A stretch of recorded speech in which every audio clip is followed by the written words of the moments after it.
अस्सलाम वालेकुम। आज की वीडियो में हम करेंगे एक्सरसाइज 4A। ये है जो mathematics book 1D1 7th edition जो न्यू एडिशन आया उसकी एक्सरसाइज है ये, और इसका हम करेंगे जो क्वेश्चन नंबर 5 और 6 करेंगे आज की वीडियो में। इससे पहले के जो क्वेश्चन है पहले करवा चुकी हूँ, उसका लिंक मैं डिस्क्रिप्शन में दे दूँगी, आप वहाँ से देख लीजिएगा। और जो मेरा सेकंड चैनल है उसका भी लिंक डिस्क्रिप्शन में, आपका दिल करे तो उसको भी सब्सक्राइब कर दीजिएगा। तो स्टार्ट करते हैं। क्वेश्चन नंबर 5 है जी हमारे पास, find the sum of each of the following expressions. First हमारे पास है जी 2x + 4y, और सेकंड जो एक्सप्रेशन है वो हमारे पास है -5y। तो सोल्यूशन स्टार्ट करते हैं हम इसका।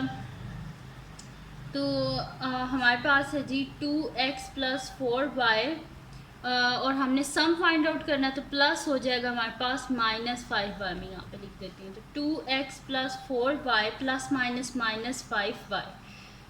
2x प्लस माइनस होता है तो 5 - 4 क्या हो जाता है, 1 होता है, तो -y। 2x - y हमारे पास आ गया इसका आंसर। अब इसका बी पार्ट है जी हमारे पास कि -b - 4 a, देन हमारे पास है 7b - 6 है। तो हमने क्या फाइंड आउट करना है, सम फाइंड आउट करना है। तो सोल्यूशन स्टार्ट करते हैं हम इसका।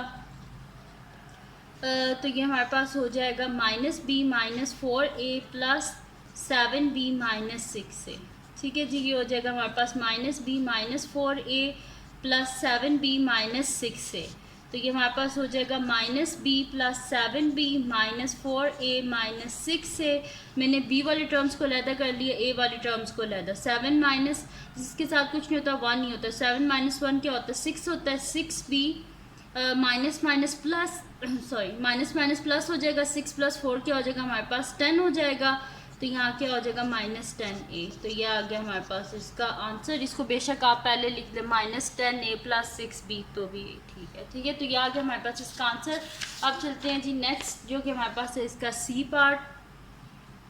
तो सी पार्ट है जी हमारे पास 6d - 4c -7c + 6d, ये हमारे पास। ठीक है जी, तो उसका सोल्यूशन स्टार्ट करते हैं। हमने क्या करना है, सम करना है।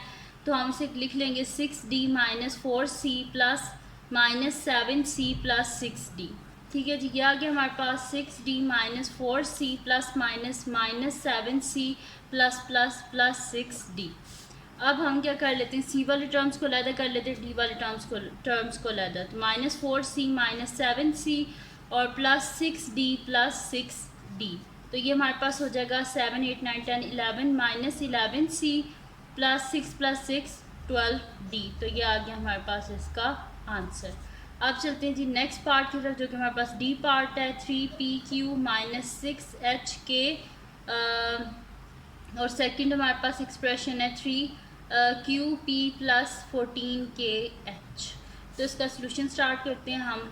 ये हमारे पास हो जाएगा जी, क्वेश्चन हो जाएगा 3pq - 6hk प्लस हमारे पास हो जाएगा -3qp + 14kh।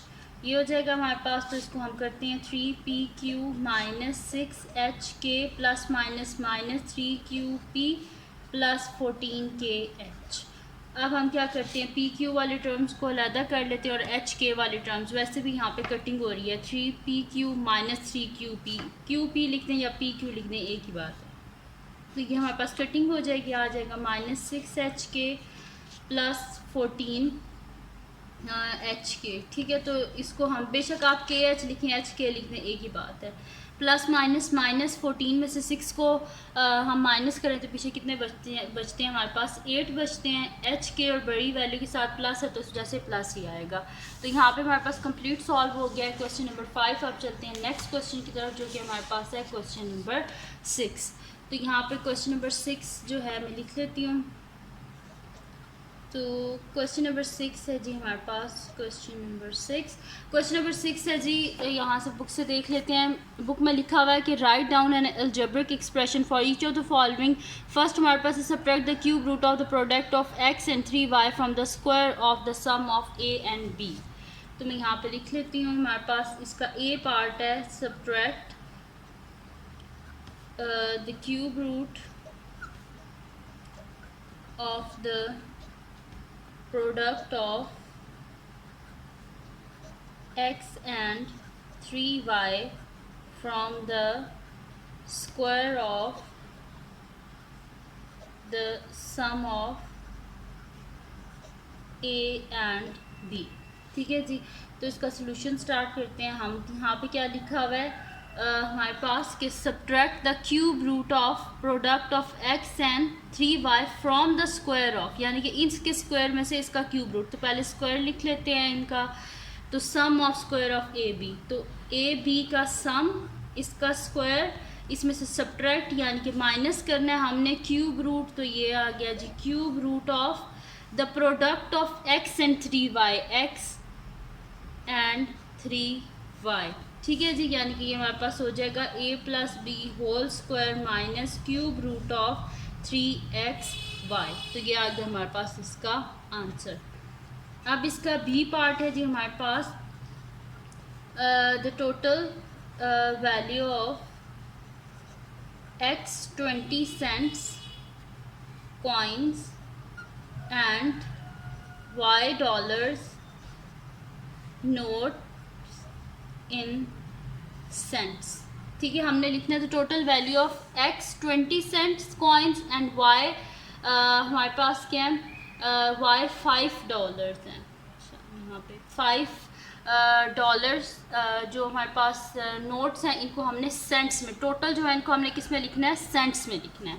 तो सॉल्यूशन स्टार्ट करते हैं।